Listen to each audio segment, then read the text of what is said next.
Following a lengthy wait, 2 new episodes of Star Trek: Strange New Worlds have returned to Paramount+, each of which touches on significant canon events in a different way.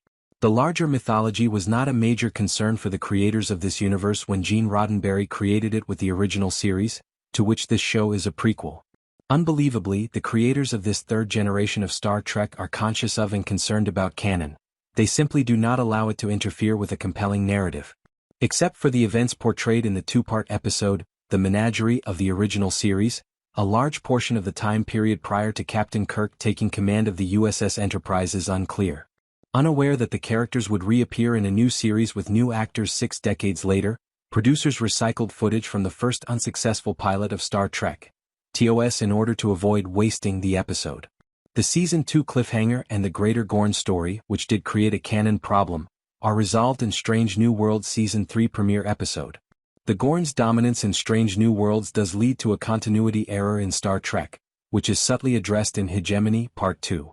The Gorn, specifically in TOS's arena, are essentially in hibernation by the end of the episode and won't be seen again for roughly 10 years. How these events impact the characters is less significant than the canon of it all. Wedding Bell Blues, the second episode, begins following a 3-month billet at Starbase 1. As the Enterprise is being repaired, Nurse Christine Chapel and her mentor and fiancé, Roger Corby, return from their archaeological medicine fellowship. Rhys Darby's character isn't named in Strange New Worlds, but if the Federation had currency, Trelane would be the smart money. Strange New Worlds successfully puts an end to the Gorn threat and, ideally, the grievances of ardent Star Trek fans regarding TOS canon with the premiere of Season 3. The second episode, which validates a long-held belief about a character from the first series, is essentially a peace offering. Once more, the impact the series has on its characters is more significant than its mythology. After nearly losing the woman he loves, Pike becomes more willing to commit to her than he had previously been. Additionally, the first episodes of Season 3 seem to be a metatextual declaration about the show and what it will be until Season 5 concludes. Some Star Trek fans are annoyed by Strange New Worlds because of its serious and ridiculous episodes, which goes beyond the canon business. Although this is nothing new for the universe, the ratio is off because previous shows had fewer than half as many episodes per season. Given that the Gorn element most frequently clashed with established Star Trek canon, it makes sense to wrap up the larger storyline about them. However, Strange New Worlds is also not avoiding ties to TOS with the arrival of Roger Corby and the Q, who is probably Trelane. The unapologetic Season 3 premiere episodes send a message to both new and returning fans that Strange New Worlds will tell stories on its own terms while still embracing aspects of Star Trek's history. New Star Trek fans can enjoy what happens in Strange New Worlds without knowing what's going to happen, with the exception of Pike's impending fate. These Easter egg moments are for the die-hard fans, for better or worse. The series' characters and their emotional journeys remain the show's primary focus.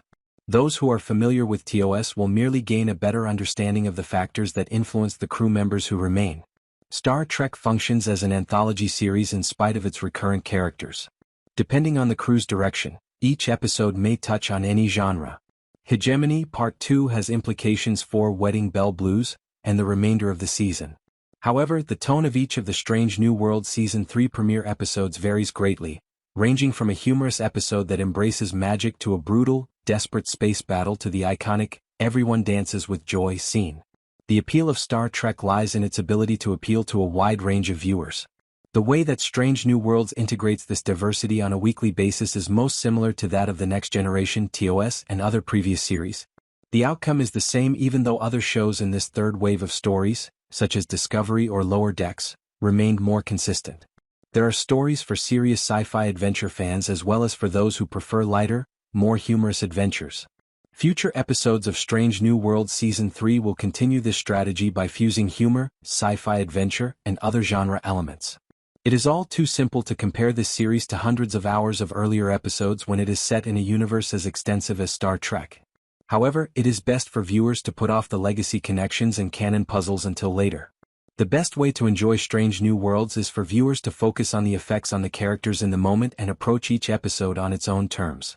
After all, Star Trek is a universe with alternate realities and shifting timelines.